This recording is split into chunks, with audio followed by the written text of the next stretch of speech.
are controlling the broadcast. For the next hour we will control all that you hear. You are about to experience the knowledge and insights of the Media Mothership. All right, Oh my God. you're listening to Edge Radio 99.3 FM. This is Media Mothership with your host, Dr. Craig, joined by co-host Magister Taylor. What? Magister? Yeah. On Media Mothership, we look at everything in and around the world of media and how it shapes our understanding of the world around us. And on today's show, we're going to do a little bit of a news article that I came across on media history and video games. And then we're going to deep dive into a movie discussion of Macbeth. And in particular, I recently rewatched Throne of Blood. Throne of Blood. The Japanese version of Macbeth by Kurosawa back in 1957. Nice. Yes. So all that and more on Media Mothership here on Edge Radio 99.3 FM. All right, yep, smooth. Bit of news first. Interesting article on Assassin's Creed coming out of ABC News. I should tell everyone, of course, before I start this, that we're broadcasting out of Edge Radio Studios in Nipaluna, Hobart, Tasmania. Yep. And if people are keen to engage Hobart, Tasmania. Yep. And if people are keen to engage with us while we're doing the show, you can SMS us directly in the studio. One of our volunteers will get your message and pass it on to us. 04888 11707. Audio entertainment for you for the next hour, which will make that choice well. Do let us know. I don't know. I just got a message there that OBS was reconnected. Oh, so, okay. as always, let us know if we are actually coming out on the airwaves. Yeah. And on the streaming waves. So first little thing is the importance of history in video games. We were talking a little bit a week or two ago about video games with Leo, going over some of his favorite video games, and I came across a really interesting article that looked at Assassin's Creed and other games and the role that historians are playing in those games, where they'll use historians to ensure historical accuracy and authenticity in their settings. And the idea is that that accuracy actually has inspired some gamers to learn more about history.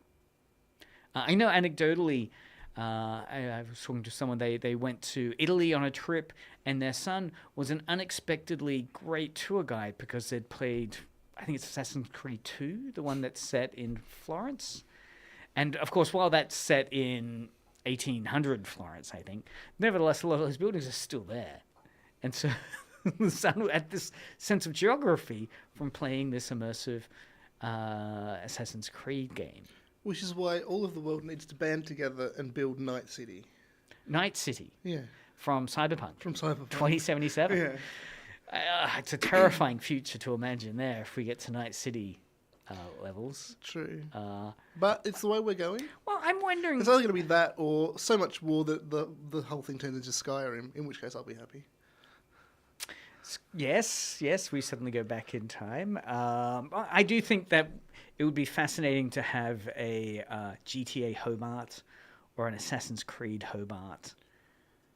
You could totally do it in the in real life 1800s. if you wanted to. 1800s Okay. Hobart. I mean, because one of my favorite stories was the one where one of the last acts of piracy was a group of... I think we're restreaming again, was when a group of, a group of pirates basically got in there and pirated a boat from Hobart to Japan. Okay. That sounds quite interesting. Yeah. So now plug in you've got a cable. What's that cable for, actually? That's turned off now. Yeah. All right, that'll improve our connection amazingly. Yeah. So I do think Hobart could feature really interestingly as a possibility. You see, most people don't have this problem with their shows, and it actually sounds, quite professional because they don't have to mess about with camera angles and stuff. Yeah, we're back. But, that what makes Media Mothership a cutting-edge show of media analysis and commentary and practice. Okay, yeah. We try and actually do our show in a very fascinating media way. And thanks for people that are still trialing with us.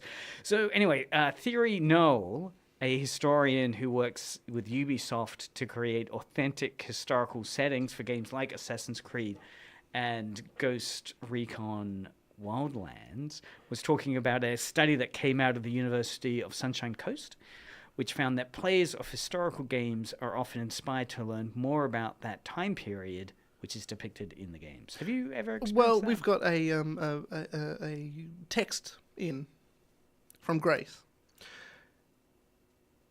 Yes, saying... on a sailing trip in Greece, I recognised different temples on the coastline from playing Assassin's Creed Odyssey. Fantastic. Yeah. So, I mean, the Assassin's Creed game, I think, would be one of probably the most popular franchises in which it's portrayed areas of history, which, while they're kind of fictionalized, nevertheless, there's enough historical accuracy and truth there. Big Boy Nady seems to be a fan of the University of Sunshine Coast. That's fantastic. Yeah, it's always great to give them a mention. Huge fans of the show. They are. So the Assassin's Creed games, in fact, there was a really interesting podcast by Dan Snow, the historian, that went into Assassin's Creed Rogue, which is set in that early period of the English and French colonization of North America. And he was breaking it down in terms of the characters, the type of historical accuracy it has. I mean, one of the other spaces which is interesting is, you'll see those gun expert videos, YouTube videos, talking about the gun accuracy in various video games. I don't watch that. Historians talking about films. So there is this kind of, literacy, this kind of entry point into an affinity space of history or another type of engagement. Is there a game that you can think of where you... Well, I wrote a research article about the Yakuza video game series. All right.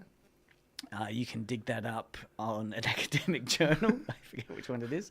And I was basically talking there about how fans in the West were really frustrated that they were not including some of the DLC from the original because it was more immersive in the Japanese setting. There were certain karaoke sequences you couldn't do in the Yakuza game. You play as a Yakuza in contemporary Japan. Does Google Earth count? Yes. Yeah. I mean, Google Earth... 'Cause that's really close. Yeah, look, and there's a kind of gamification of Google Earth that people have done where they've been able to,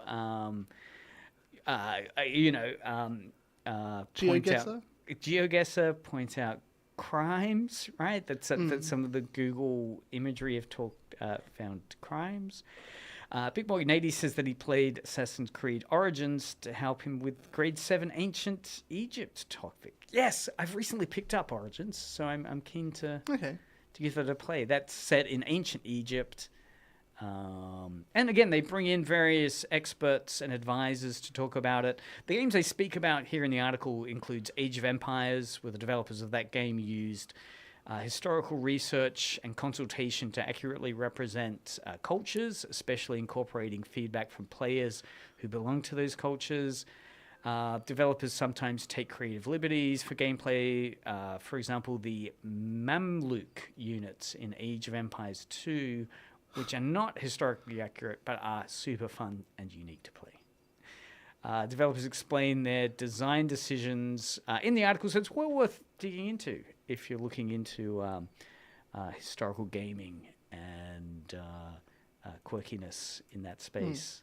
So that's the article on ABC News. Assassin's Creed and other games are using historians to get their facts right, and a new study shows it's fostering an interest in history. Nice. Actually, there's an audiobook I recently picked up. I haven't listened to it yet. It's the voice actor from Red Dead Redemption, the game set in the late 1800s Wild West of America, where he does the audiobook version of a historian talking about Red Dead Redemption and actual American history that's based on it. So there's an ultimate marriage there of people who enjoyed playing the Red Dead Redemption open world video game where you're a cowboy in the late 1800s America in the Wild West, and a audiobook you can grab which unpacks what the game does correctly in terms of history and what liberties it takes. And again, that idea of an entry point where suddenly you're becoming so much more literate in a space.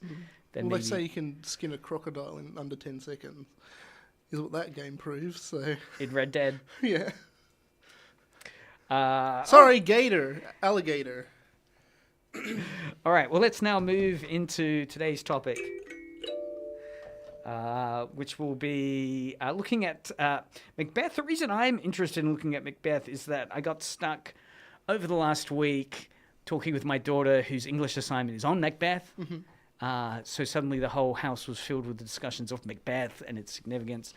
And because I could never engage with something directly, I had to instead say, instead of the mothership of the original Shakespeare play, let's go and watch my Criterion Blu-ray release of Throne of Blood, Kurosawa's fantastic 1957 version of it. So we'll listen here to the trailer from Throne of Blood, 1957. This is Kurosawa's version of Macbeth. Okay.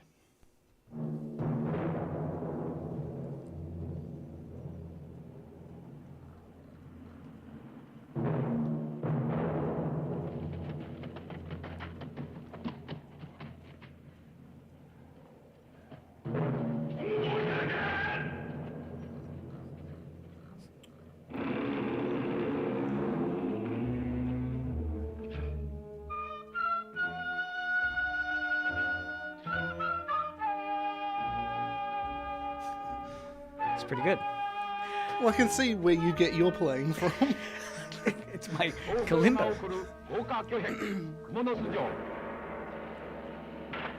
I mean, one of the things about, of course, watching the Japanese version of Macbeth, Throne of Blood, it's set during the Sengoku Jidai period, so the samurai era period. It's got some of the leading Japanese actors in it, most prominently Toshiro Mifune, who's pretty much one of the most well-known Japanese actors in the post-war period. But of course, none of the Shakespearean lines are in it. But nevertheless, it does have some fantastic visuals throughout it. And in a way, Kurosawa's made attempts to try and fix some of the motivations that he felt was a little lacking with some characters. Now, to test this, of course, one of the great pleasures of doing Media Mothership is having someone as diverse in talent as Taylor as co-hosting, because you yourself are an actor who's performed in Macbeth, the actual theatrical Shakespearean play. For Hobart Repertory Theatre. Shout out. It was, friend of the show. Macbeth, it was 2017, I think. Yep, message in now if you're a fan of that performance. Or if you're in it. And yeah, it was done in not as Japanese as that, because we weren't Japanese. It was in Japanese style. We wore Japanese clothing. We had taiko drummers giving the background music to the entire thing. So there was a real Japanese vibe to that. Yeah. But of course, the characters were still Macbeth and Macduff. Yeah. What characters have you played? So in that one, I was given 4. I was the Thane of Ross. I was Satan, who's basically the servant to Macbeth. I was the Porter and Murderer number 2 for the murder of Banquo. Yeah. So what I want to look at is some discussions of Throne of Blood and get your thoughts, because you've not seen Kurosawa's Throne of Blood movie. and get your thoughts of how this film has changed parts of the original Shakespearean. If you just performance. play it, I can't understand it. Well, yes. What I've got though is the DVD commentary track. Oh no. So Well, that's good. yeah, we're going to listen to some choice segments from the DVD commentary track. But who? If it's the actors, I still can't understand. No, it's not the actors. It's Michael Jeck. Oh, of course. The well-known, he's one of those guys that introduces movies on TV, and like a Bill Collins or it's before your time. Maybe. Yeah. Someone who says, what we're going to watch here is this amazing film. Anyway, he's a movie critic. Okay. So it's his discussion of it. So let's listen to the start of his discussion. Basically, this is him at the start talking about how the Kurosawa version is influenced by No plays, Noh. It's a form of Japanese Oh, right, theatre. yeah, with the masks. Yeah, they wear masks, so he's heavily drawing upon symbolic Japanese references. But here's him talking about how he puts this Japanese aesthetic into Macbeth. Style of the No theater. And in fact, this production is going to be heavily influenced by No theater, and I'll be pointing out those influences and those aspects as we go along. And of course, it is an adaptation. Kurosawa has shaped this story of Macbeth to his own ends, and I'll be talking about those changes, how he compresses, how he expands, and how he adds extra motivation, and in a sense clarifies a lot of things that in Shakespeare's Macbeth is seemingly left up in the air.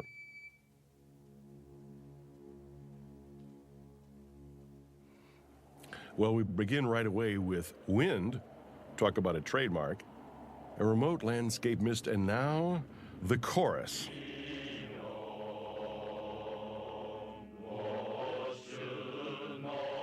Well, the chorus is a big part of the No theater, and this is in the No style.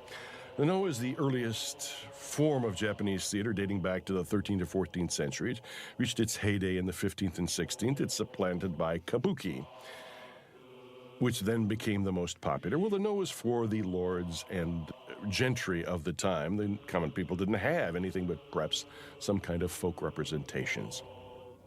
And it is much more austere, like the original ancient Greek drama. The No starts off with normally no more than two people on an extremely bare stage with nothing but generally a painting of a pine tree, and props are minimal, and lots of it is chanted. Well, you get an idea right away here. And we're talking about, well, is this the present? We're talking about the past? Interesting question. We don't know what time this is, but it is looking past to a remote time of great warriors.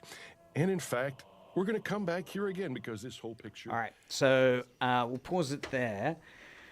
So what's interesting there, Michael Jeck, the movie critic, is basically unpacking the idea of the influence of Japanese aesthetics, mainly No dramas. So isn't it interesting that you can have absolutely nothing to do with the production and still get to talk all about it on the DVD release? I'm waiting for my invitation to do a discussion of, something like one of your performances. Maybe I'll do a live commentary. We have had a message come in about one of Taylor's performances. Thanks. Big Boy Nady, thanks for doing some research behind the scenes while we're doing the show live. Big Boy Nady replies in with, Taylor, I read a review. I assume this is a review of the performances you read. A review that said that some of the audience found it hard to differentiate between characters because you played so many. Can I just say it was not some of the audience, it was that reviewer. That reviewer. So there was more than that reviewer, though, in the audience. Though. So there would have been some people that totally got it. Yeah. Just the one reviewer, the critic. Can I also state Yeah, for the that record. I had the worst sore throat I've ever had in my life during that production that she saw. kidding. Not only me, play it must was go on. everyone. Really? Had sore throat? Everyone in the entire thing was just pumped up on Strepsils because they had like strep throat, which had gone throughout everyone. Oh, that's got to be one of the worst problems to hit a theatrical troupe. It was A strep throat. one of the worst times of my life. Isn't this why they say the Scottish play rather than Macbeth? Because you don't want to curse your theatre group? It was cursed. So you felt, because this is one of those cases where people will get super superstitious. Yeah. Super superstitious. Yeah. Where it's like, do you have, just as a curiosity, do you have any superstitions No, because I'm not an idiot. experienced? It's true. I don't know, after that experience. Okay, Yeah, I probably should have, because, just before the production of that, during the rehearsals of that, people were calling it the Scottish play. And Really? Yeah, all of them were saying Scottish play. 'cause you don't mention Macbeth. And then every time they said that, I said, "What? You mean Macbeth?" See? I caused it. I wonder. Yeah, there's a smoking gun there. Also, please take the time to Google my most recent production and the absolutely wonderful. Have you done a recent production? Yeah, What? that was the Agatha Christie one. Oh, that was fantastic. That you It's such a shame I missed that one. Yeah. I think I was interstate. Yeah, you were interstate. Yeah. But that was a fantastic one. I got a really good review from the same reviewer. And that's just incidental advertising there, everyone. If you're going to complain to Edge for being a community radio, it was incidental. We're discussing how this can is we. my life. Yeah. Well, yeah. How does the audience know you're an expert? Well, Yeah. they know you're an expert because if you Google Taylor Lidston, Yeah. there will be some great reviews there. Yeah. Yep. Actually, no. Because of that, not because of that, but because I've been like on the TV, in a movie, right? A proper Nightingale. movie, The Nightingale, Yep. right? There's this website. I think it's hosted in India. I think of all Really? of the people who are stars in the world. Yeah. And I'm on that website. Yeah. And when I die, it will be written there as well. That would explain. There's a YouTube short that I put up that has like the origins of Taylor Lidston as its title, and that has huge views in India. Yeah. Right. I mean, it's 0 views everywhere else in the world, but like that's one of my most popular shorts. So it must be something. It's just this person that does and just looks up everyone on IMDb and then has when they were born, a little bit about them, and then when they die. Now, that's fascinating. We might circle back around to that No, later. don't. Lady Macbeth. So I want to go into a bit of Lady Macbeth. I'm going to play a little bit from the DVD commentary, or Blu-ray commentary, talking about body language in acting. Okay. And in this scene, it's talking about a scene where Lady Macbeth is trying to convince Macbeth to commit to kill the king. Yeah. Right? As you know, spoilers Claudius. ahead. Right? Yeah. And she's doing this, but the direction that Kurosawa's given Lady Macbeth's performer is not to blink and consider yourself as wearing a mask, a no mask. Right. We'll listen to his commentary unpacking this. I find it, it's a fantastic scene. Claudius is in Hamlet. I was going to pull you up on that. But yeah. but we'll push on. So we'll listen to that to hear that. And again, I'm curious about body language and performing in Macbeth.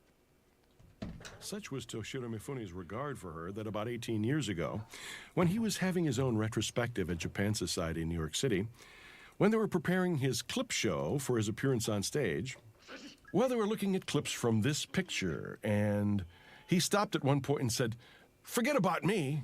Look at her. Now that's real acting." Well, here's the big surprise. Remember in Macbeth, Duncan says, "I'm coming to visit you at your castle." They have just here discussed what they're going to have to do about Suzuki, and now here he is. Remember, we was watching this picture from ground zero, and as probably most Japanese might well not know the plot of Macbeth in a way that we all seem to. Well, is he coming and going to be gunning for Washizu? This is going to be up in the air. This is what they were afraid of. This castle, by the way, is the third location of 3 in this whole picture. And the others, of course, are the Cobweb Castle itself and the forest. This is built in. All right, maybe it wasn't in that section. Anyway, let's TV tropes. All right, so TV tropes. Body language and Macbeth. Any points about body language? Were you given any direction? Do you think body language is an important part of Macbeth when you've performed? What do you with think about, others? is body language important when it comes to theatre? What's striking there is if you were told not to blink and stay as still as possible and give your performance, how constraining that would be. Like normally I'd imagine, yes, it's there, but it's there in a really overblown fashion, right? There'd be people that would leap across the stage, throw their hands around. The challenge would be giving a really internal performance where you're showing no facial effect. Well, that's yeah. You have to really do that for Macbeth, though. Is this a dagger which I see before me? The handle pointed towards my hand. It's not actually a physical thing, apart from when he says, "Come, can I clutch thee?" Yeah. On this point of not physical things, I have a quote in the documentary. They're talking about how easier some scenes are on film. So, for instance, the scene where Macbeth sees the ghostly visage of Banquo. Banquo, so close. Banquo. Banquo. In the Blu-ray in Throne of Blood, it's very easy because it's a film. You've got it on Blu-ray, obviously. You see it, and then they can just cut to another scene. Yeah. Right? But how do you get the ghost to disappear when you're in theatre? When you've got the stage there? Is there The a way trapdoor? that we did it was trapdoor and smoke. You did, really? Yeah. How does the trapdoor work? Is it like a significant drop? Do people break their legs? Does someone catch them behind on a door? It was Trapdoor. significant. Right. Have you fallen through a trapdoor before? No, I haven't. But I was one of the people backstage who, when I wasn't acting, helped people down through it. Right. And so you just basically gripped where their legs were and then just sort of like brought them down. So they were hitting you, not the wood. Right. So you don't use a mattress or something underneath the trapdoor? There's physically stagehands there who, like the trapdoor, it kind of opens... I mean, you can have a mattress, obviously, but with this one, that was sort of like the entryway for the actors all to come in, so we couldn't have a mattress there. And there are specific... A mat, not a mattress. What theatre was it? Because I imagine in the theatre, these are built into the stage. Playhouse. Right. So somewhere like the Playhouse would have specific purpose-built trap doors, which are designed so that when there's the ghostly apparition that needs to appear and disappear, that... falls down to the ground and the person can drop through. Yep. And the smoke, how's that generated? A small smoke machine there? Smoke machines, yeah. Yep. Any disasters? Was that part of the cursed play when everyone had to drop through it? The trapdoors worked well? Or? Trapdoors worked well, yeah. Okay. Yeah. Throne of Blood. TV tropes entries. There are a couple here that I wanted to go through and get your thoughts on how significant these are as the main themes for Macbeth, given how this was a performance you gave. Theme 1 really interested... Well, there's a whole bunch of themes they've got. The ones that really interested me was ambition is evil. Right? With Jafar. Well, the image they've got there is Jafar. Yeah. In Throne of Blood, it's, of course, a central focus of Macbeth, the type of ambition you've got in... what's the type of ambition is evil narrative you would see in Macbeth? Macbeth and Lady Macbeth. Yes. What? What's that funny? So it's defined... Okay, so it's defined as... there's a character who aims to improve their situation in life, be it in terms of money, fame, or power. There's a high probability of this character starting out as evil or becoming evil very quickly. Yeah. Macbeth doesn't start off as evil, though. Right? The trigger would be the witches. Yeah, I suppose, yeah. Yeah. And then suddenly it's like, is this fate or can I still determine my future? Right? Would you say he becomes villainous? He becomes evil? Right? I mean, in terms of ambition, he's evil. Yeah. All right. The visionary villain and well-intentioned extremists will do horrible things to achieve heaven on earth. The social Darwinist and the sociopath will commit every act of crime and manipulation to move up the ranks. Hold on, let me see if there's anything else interesting. The trope is the ramp. sorry. The trope is one of the reasons why villains act and heroes react, right? Which I think is such an interesting thing. That trope of ambition is evil often means the film you're watching is one where the villain is the protagonist, right? The villain is the one that's acting. His ambition is getting to act. So very much Macbeth as the villain of the piece, or Lady Macbeth also as a villain, are the protagonists, right? Whereas the heroes, if there really are any heroes in Macbeth, well, I guess Macduff is a reactionary role, right? So villains who don't have great ambition would not plot these great plans. So yeah, I would say, yeah, that idea of ambition is evil is one of the Aesop's fable narratives there.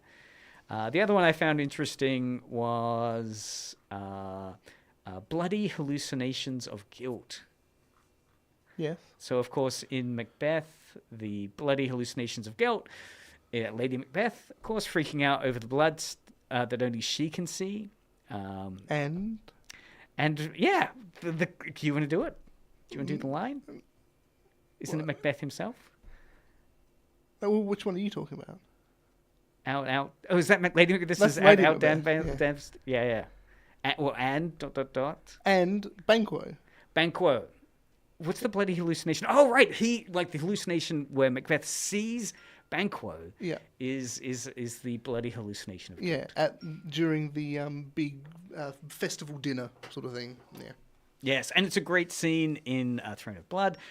The definition from TV tropes of bloody hallucination of guilt is that a character cannot help but see blood on things where there is none because they feel responsible for the death of someone. They committed murder. They knowingly allowed someone to die and tried to save the person but failed. A subtrope of bloody horror and hallucinations. Compare guilt-induced nightmare, grief makes you crazy, hearing voices, and its subtrope, terrible tickling. I'd like to see films that feature that subtrope. Okay. For when a sound only the character can hear drives them mad. Terrible tickling. Often preceded by, my God, what have I done? There's no real remorse, though, from Macbeth, I want to say. He's pretty much ambitious throughout. Yeah, kind of. He's a very interesting character because he is ultimately trying to be good, but then ends up keep doing things and having to cover up everything. And then you've got Lady Macbeth who comes along and literally calls upon the powers of darkness to follow them around so they can actually do all of the bad deeds that they need to do. I'll play you a clip. In terms of the powers of darkness, in Thread of Blood, there's an absolutely fantastic performance that's done by the witch. I'll just play part of it. It's an amazing performance, which is, it has to be heard, really. Fantastic.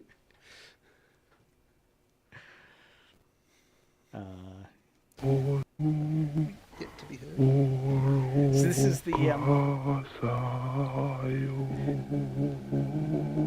this is the kind of dialogue where they've encountered the witch. In this version, it's only one witch.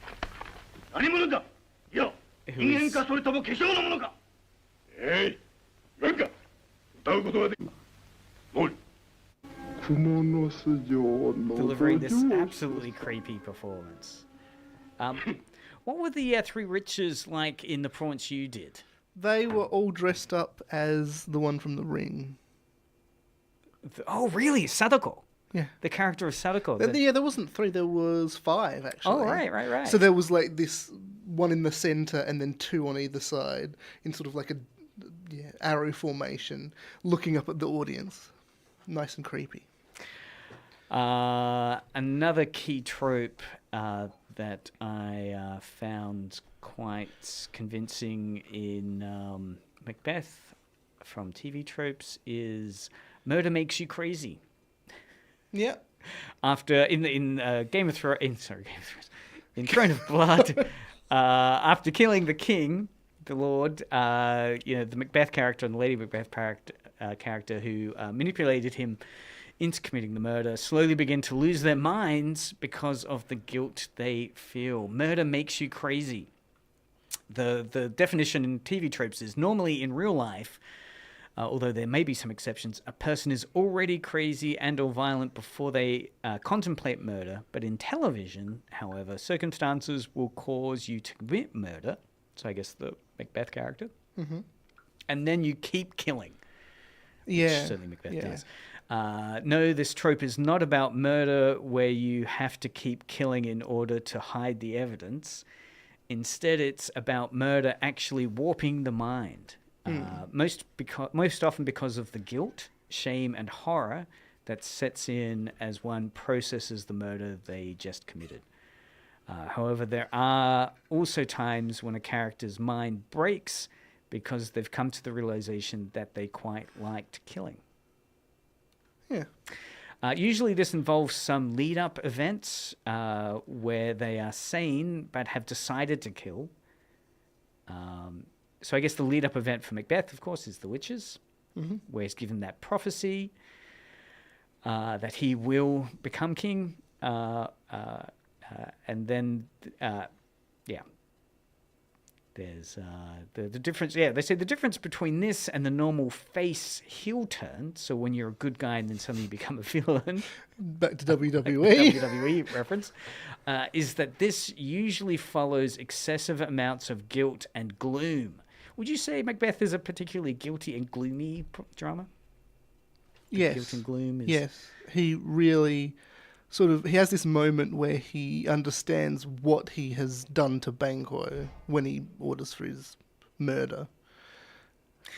Yes. But then Lady Macbeth comes along and says, pull yourself together. We need to do this in order to get to where we want to be within society. And would you say that for Macbeth this results in him becoming evil or just madness? Well, that's the thing. People always have the thing of, is it Macbeth or Lady Macbeth who is the true evil one? I mean, in Throne of Blood, Lady Macbeth is much more manipulative, in the commentary they discuss it, than in Shakespeare's version. For instance, she's the one that really does goad Macbeth in. Also in the Throne of Blood, he's reluctant to kill Banquo. Yep.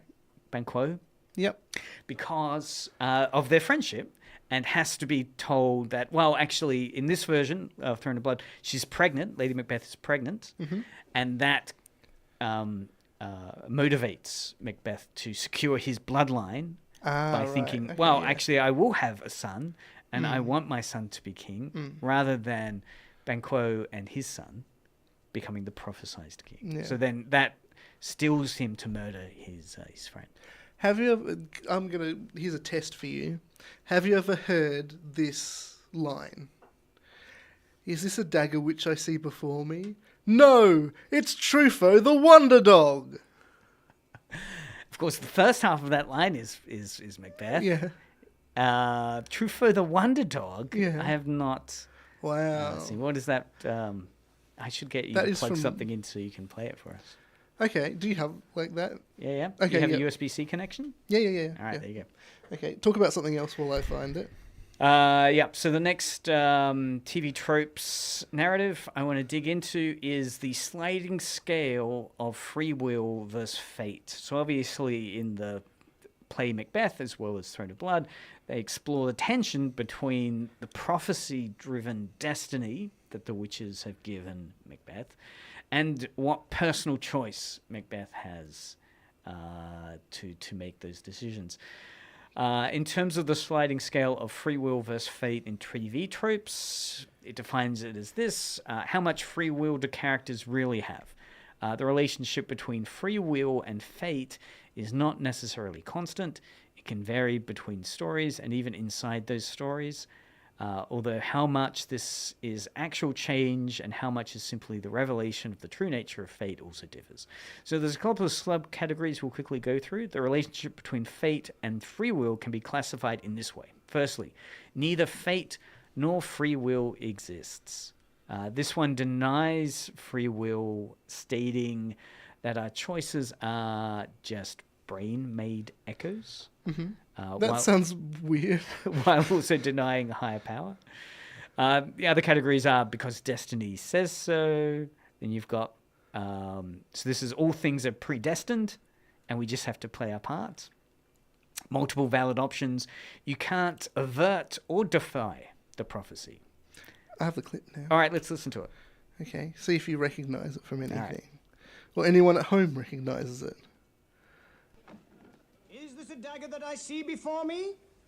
No! It's Truffaut the Wonder Dog! No, it's Truffaut the Wonder Dog. It's the Goodies. That's Bill Oddie. That is Bill All right. Oddie. So this is from the Goodies. Yeah, the movies one. Ah, yeah, right. Where they do all these really quite clever parodies of silent cinema. Yeah. Does that one end with the cat? No. Okay, I always... That the ending of that one of the Goodies, the movies episode is, I think, one of the best bits of cinema ever done, because it has like the camera draws back, and then like there's a movie theater, camera draws back, and then they like go from like being on the movie in the movie theater, and then climb over the seats and go into the actual theater, and then the camera pans back, and then they take the theater off the wall because it was never there to begin with, and then the person on the screen is really big and goes and picks someone up from in the theater. It's really just... It sounds like a wonderful media reality blurring into fantasy.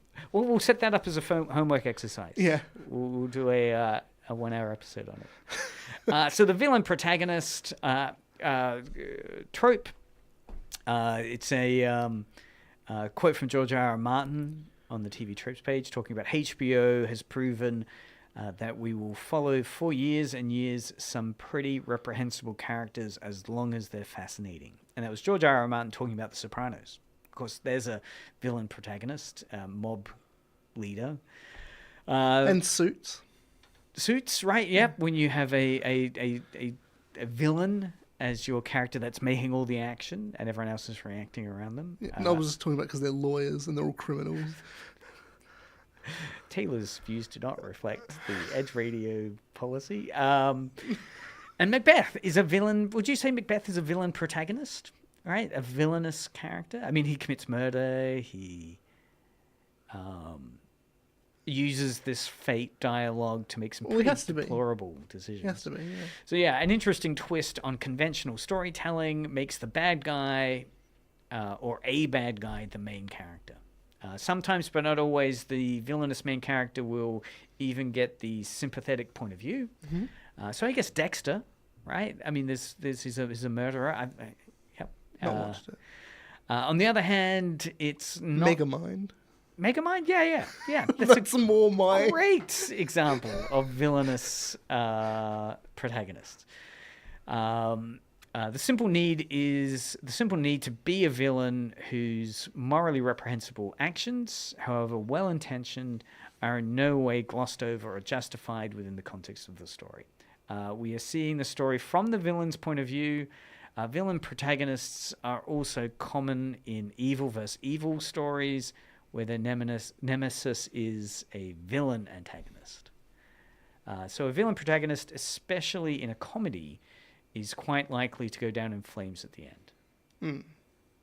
So yeah, Macbeth is not a comedy, but he certainly does get his comeuppance at the end. So a number of really interesting TV tropes unpacking. Mm-hmm. Have you ever played a villain in any of your performances? Yeah, I have, but I was like 15. That was the last time I played a villain. What was the villain? I can't remember. Henry Bulger or something like that. So just to return back to Macbeth, we've only got a few more minutes left to wrap up. So how did the performance go? What was Macbeth's performance like in particular? Full of swagger, full of... No, it was good. He was good. He played it as pretty close to the source material as you can. Didn't try and inject anything modern into it. If you could play, like if you had your choice of any of the roles in Macbeth, would you Lady Do you- Macbeth. You could. Wow. Is there a role you'd love to grab in Macbeth? I wouldn't mind doing Macbeth one day, but that The is title role. yeah, it is an implausibly large amount of lines.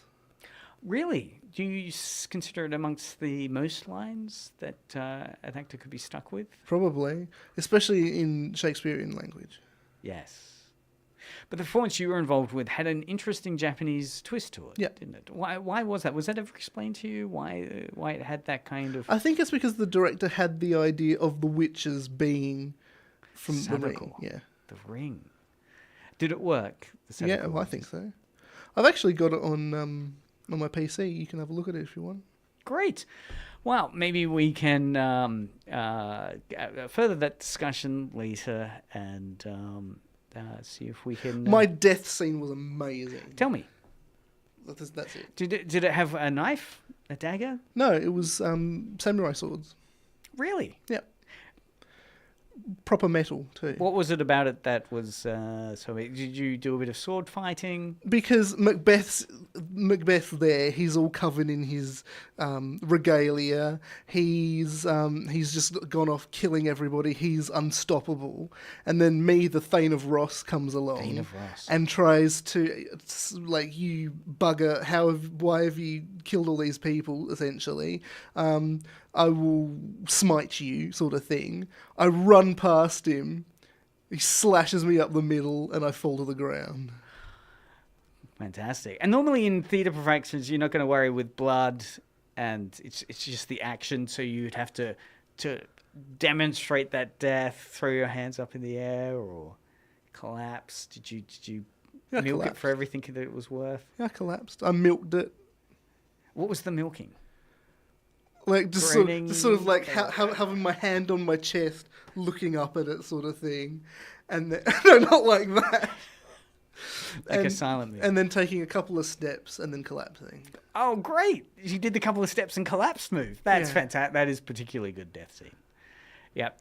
Were there claps in the audience at that point? No. Polite little golf clap. No. All right. Well, that's been Media Mothership for this week. I think with that fantastic insight into the method of acting, Yeah. death scenes, and you just laid on the floor until the production finished at that point. No. There was lights out very soon after that. You could stand up and leave. All right. Well, that's Media Mothership for this week. We'll have hopefully a music show next week. I won't be part of that, no. Oh, right. Yep. So next week will just be me. Yeah. Yep. So listen in, though, for some exciting deep dives Yep. into probably more audio prompts. And if you're the parent of any Kingston High School students, come and see me next Thursday during parent-teacher evening. Parent teacher evening. Yeah. SMS in now if you'd like to book your time here on Edge Radio. Okay, keep listening now to some really cool music. Thanks again, Big Boy Native, for listening in, and our listeners on the SMS line. This has been Media Mothership with Dr. Craig and Magister Thespian. Actually, we should just say Thespian, Taylor. Yeah, sure.